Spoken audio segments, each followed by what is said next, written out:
Hola, buenas, yo les hablaré sobre la creación del hombre.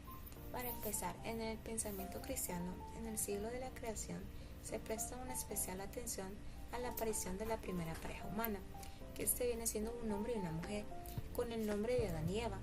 Además de esto, en Génesis capítulo 1 y 2, se habla sobre la creación del mundo, que viene con tres grandes facetas. La primera, que es donde en los primeros días abarca a Dios y pone el orden al momento de estar creando. Luego de esta ocupa la segunda, que es donde Dios apuebla el mundo con los seres vivos.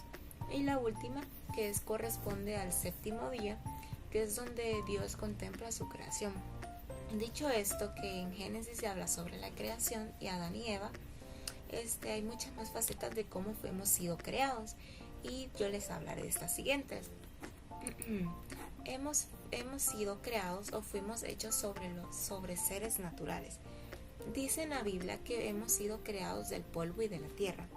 Esto quiere decir que pertenecemos de la naturaleza, porque hemos sido creados del polvo de la tierra. Pero así como existe esta teoría, existen muchas más teorías sobre la creación del hombre o la creación humana. Pero en este caso nos basaremos sobre la creación de Dios. Un tanto importante es que de todas las explicaciones que se han dado para el origen del hombre, la más lógica o la que menos problemas produce y la que más satisface es la bíblica, que viene siendo esta teoría, ya que en ella se comienza con el concepto de que hay un Dios divino, que es un Dios divino, eterno, todopoderoso y todo sabio. Ya diciendo eso, les hablaré sobre cómo también hemos sido creados como seres espirituales. Dice, en el hombre es un ser religioso porque tiene un origen divino. No es el que inventó la religión para explicar lo inexplicable, sino un ser creado por Dios que intuitivamente necesita comunicarse con su creador. Como decía Agustín, oh Dios, tú nos has creado para ti mismo y no descansaremos hasta descansar en ti. Entonces esto nos habla que como seres creados como Dios, tenemos como una necesidad de comunicarnos con nuestro creador. Luego de esto hablamos sobre cómo hemos sido creados o hemos sido hechos unos seres materiales. Dios, conociéndonos completamente, nos hizo una provisión para nuestra naturaleza, como Edén. Si vemos o leemos cómo fue Edén, Dios nos creó todo lo que requiere un hombre para tener su felicidad ahí mismo. Entonces, lo material siempre nos será importante. Esto nos habla en Génesis 2, 8, 14. Como dice que Dios creó un hogar para nuestros padres, Dios creó un sentido estético, Dios nos dio un sentido del sabor, Dios nos dio objetos para valorar lo material. También como Dios nos dio el sentido del olor, Dios nos dio los animales o criaturas para entretenernos, también así como para sustentarnos. Y un tanto importante de esto es que lo material conlleva una responsabilidad, y por esto Dios también nos dio el sentido del bien y el mal. Dicho esto, también hemos sido creados como seres prácticos. Porque hemos sido creados como seres prácticos. Ha de ser especial ser creado por polvo, ¿verdad? Entonces Dios también nos dio mucha capacidad como para trabajar.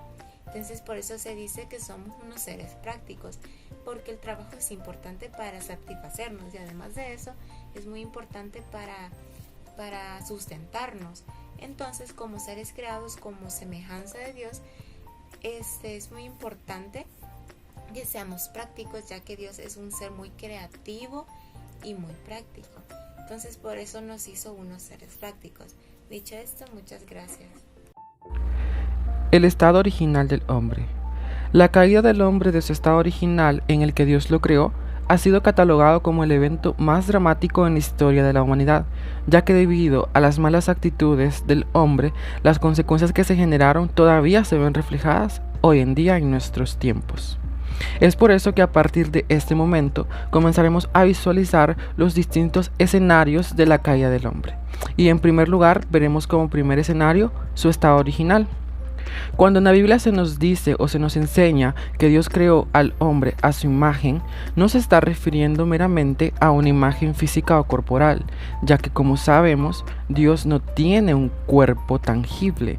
Esto quiere decir que no tiene un cuerpo que se pueda tocar. Se nos enseña y se sabe que su cuerpo es en espíritu, es un ente espiritual. En Juan 4:24 se dice que Dios es espíritu y los que lo adoran en espíritu y en verdad es necesario que adoren, ya que por esto, al ser creados por un ser espiritual, nosotros tenemos un espíritu. Y entonces se nos dice y se nos enseña de que en espíritu y en verdad, en espíritu, en cuerpo y alma, que es lo mismo que espíritu, tenemos que adorarle. Al ser creados por Dios, el ser humano contaba con ciertos beneficios, gran variedad de beneficios, pero en este caso vamos a hacer hincapié en 3 de los beneficios que Dios le proporcionó al hombre por ser creado. El primero de ellos es la comunicación directa y pura. Al ser creados directamente por Dios, el hombre contaba con una comunicación totalmente estrecha con su creador. Esto era muy beneficioso, ya que esto permitía al hombre tener cierto tipo de acojo por parte de su creador y sentir que estaba la presencia de Dios. El segundo de los beneficios es el dominio y autoridad. Dios le dio al hombre la potestad y autoridad sobre todas las bestias y fieras del campo y del mar. El tercero de los beneficios es el gozo de la vida eterna. Dios nos proporcionó, al ser hijos de un Dios y al haber sido creados a su imagen, desde un principio se contaba con el gozo de la vida eterna. Lógicamente, esto cambió conforme a lo que vamos a seguir viendo en este video. Siguiendo con la antropología bíblica, ahora hablaremos un poco sobre lo que es la caída del hombre. La humanidad fue creada a imagen de Dios y diseñada para vivir una vida de comunión con Él. Dios formó a Adán, el primer hombre de la tierra, y Dios el Señor formó al hombre del polvo de la tierra y sopló en su nariz hálito de vida, y el hombre se convirtió en un ser viviente.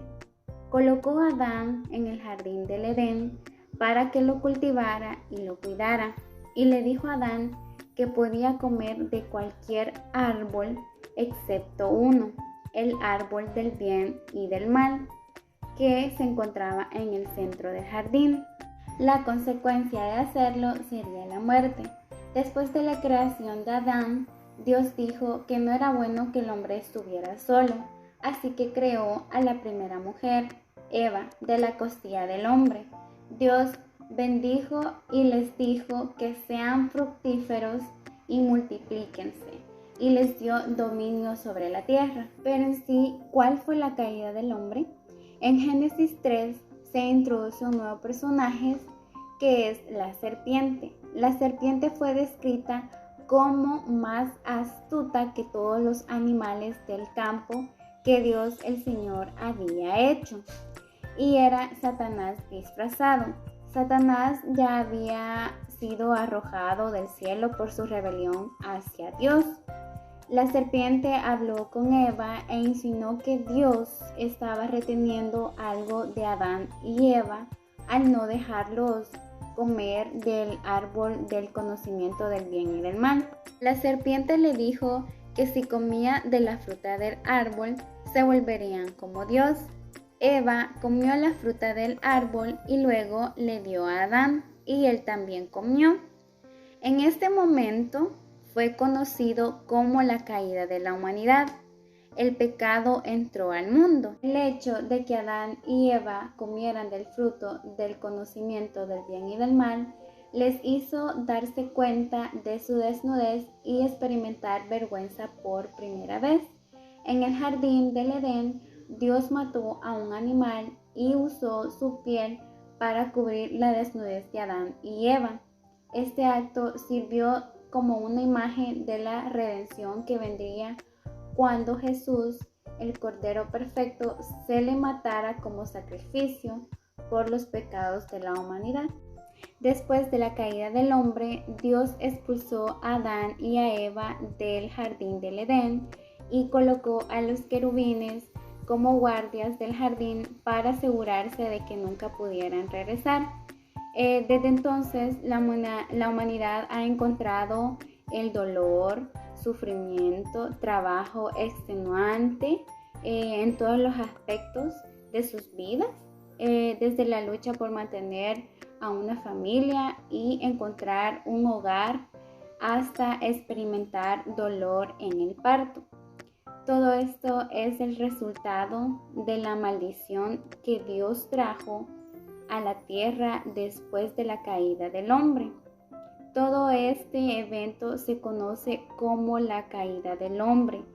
Si bien aún sufrimos bajo la maldición que resultó como consecuencia de la caída, tenemos la esperanza de la salvación eterna, podemos experimentar el perdón de nuestros pecados, clamados a Dios y poniendo nuestra fe en Jesucristo como la única fuente verdadera de nuestra redención.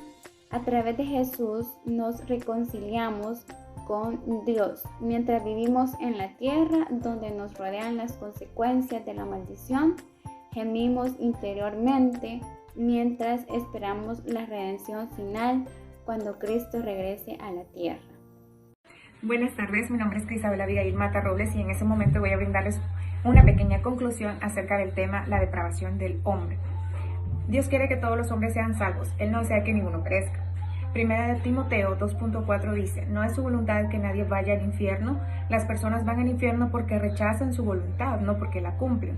La doctrina de la depravación total es una herejía. Sin embargo, tenemos una interrogante acá que dice, ¿por qué es importante comprender la depravación total del hombre? Ahora bien, nos ayuda a comprender los problemas de nuestro mundo.